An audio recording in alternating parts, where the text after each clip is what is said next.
So today I'm reading A Thing of Beauty, written by John Keats. It's a very beautiful poem and also very famous. So let's get started.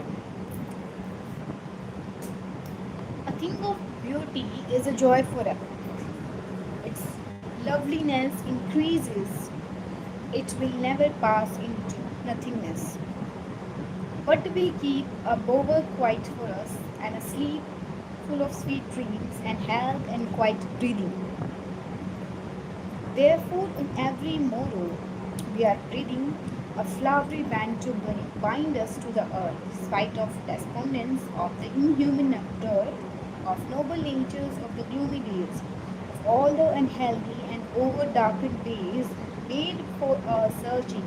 In spite of all, some shades of beauty moves away the pall from our dark spirits, such the sun, the moon, the trees, old and young, sprouting of shady boon, for simple ship and such are daffodils, with the green world they live in, and clear rills that for themselves a cooling towards me against the hot season, the mid forest break, rich with a sprinkling of fair musk rose blooms, and such too is the grandeur of the doom. We have imagined for the mighty dead all lovely tales that we have heard or read, an endless fountain of immortal drink, pouring into us from the heavens drink. Hi Vandita, you're from Turkey?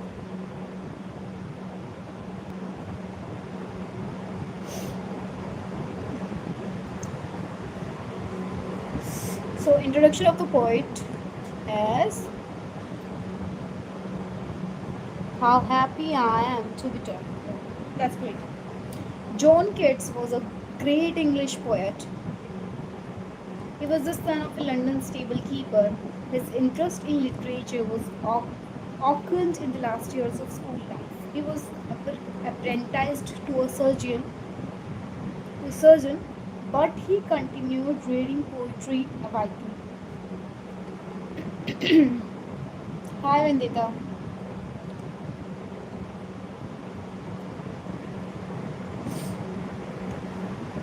His interest in literature was okay to surgeon, but he continued reading poetry avidly. He was very much influenced by the great Elizabethan poet Edmund Spenser. He is very great poet.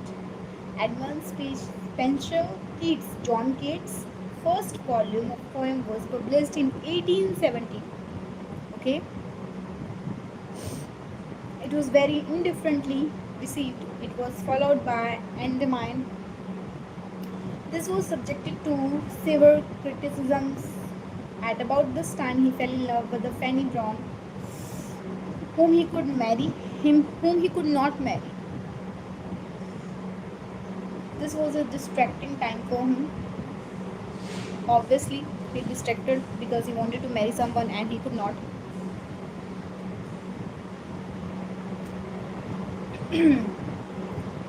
One of his two brothers had died, and the other had immigrated to America.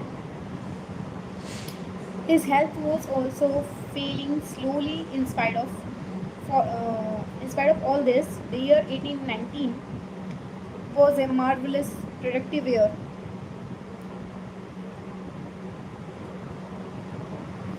This elves, Saint Agnes, Hyperine, and the six great odes were written this year. In 1820, he left for Italy in last efforts to regain health, but died in Rome of tuberculosis on February 23rd, 1821. John Keats was the youngest of the Romantic poet and died at very early age at the age of 25. Before his genius could reach full maturity. He was just 25 when he died. He was very young. Okay, very young age. Yeah, 25 is a very young age. Before his genius could reach full maturity. Imagine if he could survive for more such years, he would really wrote such beautiful poems. His works were published in three short years from 1870 to 1820. Okay, there were 3 years. Andrew Lamia, Isabella, the Eve of Saint Agnes, Heparin, Ode on a Gracious on To and Nightingale, To Autumn are his famous works. Okay, in these 3 years, he wrote very good poems.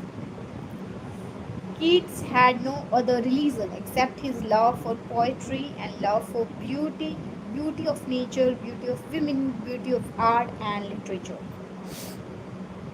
He is known as a great word painter of English literature. He is a pictorial poet whose poems are written in such terms that they appeal to all the senses. For this reason, his poetry is described in terms of its sensuousness.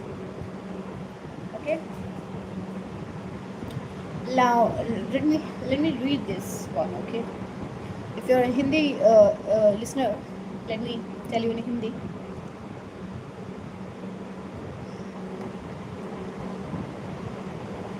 How many of you are a Hindi listener here in my life?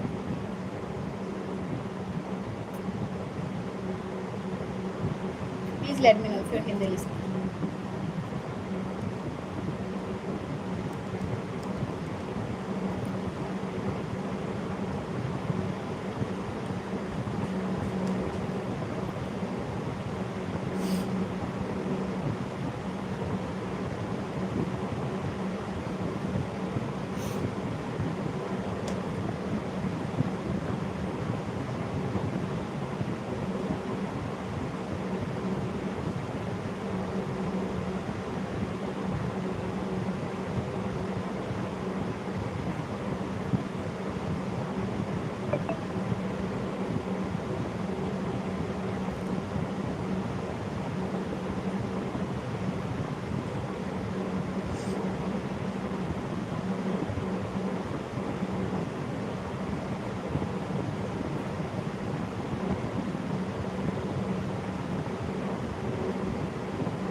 Okay, now I'm telling you about the introduction of this poem and its summary.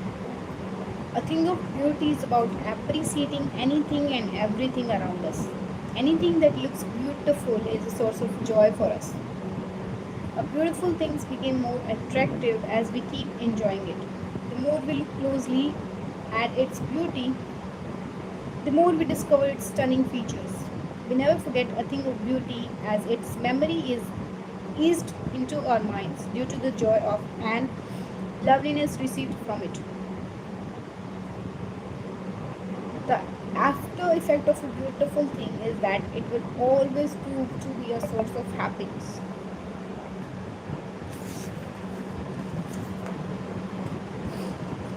and peace, and just like the shade under a tree or a sleep full of sweet dreams. Our lives, as a consequences, will be full of good health and peace. Humans are connected to nature in a very close way. We participate in various earthly activities to keep ourselves attached to Mother Nature. Bonding with nature around us has been compared to reading flowery bands. There are many negative things in our lives, like dealing with hopelessness, encountering people who are not kind or compassionate about nature, and facing various immoral and inhuman activities that lessens our belief in humanity.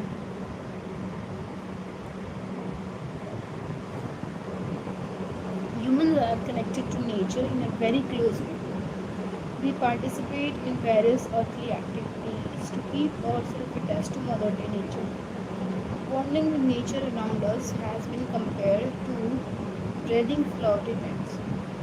There are many negative things in our life, like dealing with hopelessness, encountering people who are not kind or compassionate by nature, and facing various immoral and inhuman activities that lessen our belief in humanity. Despite acknowledging the presence of these things, a beautiful thing never fails to uplift our mood. It makes us forget our worries and troubles away.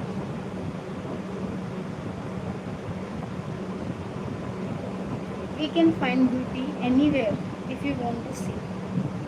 We can find it in ordinary things around us like the sun, the moon, trees, or something as simple as a shade for shade.